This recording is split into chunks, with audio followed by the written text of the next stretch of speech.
lebih lebih baiknya itu sholat yang diakhiri tadi. Kalau kita nggak bisa melakukan sholat duhur, itu kita menjawabnya di sholat asar, maka sholat asarnya dulu niatnya ya. Yang keempat, cara melaksanakan sholat jamak takdim. Jadi sholat jamak takdim tadi dilaksanakan di sholat yang pertama atau yang kedua? Pertama, oke pinter. Itu ya tata caranya. Pertama berniat sholat duhur dan asar dengan jamak takdim. Oke lanjut, yang sekarang cara melaksanakan sholat jamak takdim sebenarnya sama, cuma yang membedakan hanya nih niat dan sholat jamak takdim itu dilakukan pada sholat yang kedua atau yang pertama? Ya, yang kedua. Kita sama ya, tata caranya sama, takbiratul ihram, terus niat, itu sholat duhur maka sama mandi dilakukan biasa, salam itu berurusan.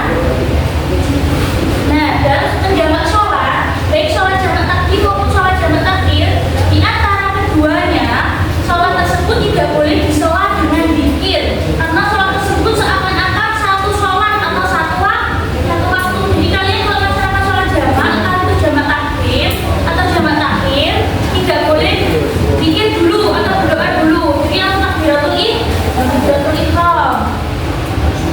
Oke, yang terakhir tentang hikmah dalam pelaksanaan sholat jamak. Sholat jamak itu bisa kita lakukan karena yang pertama, sholat jamak merupakan rukhsah atau kemurahan atau keringanan dari Allah terhadap hambanya, manakala kita sedang bepergian sehingga dapat melaksanakan ibadah secara mudah sesuai dengan kondisinya.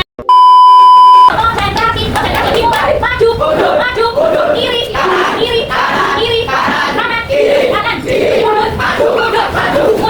Oke.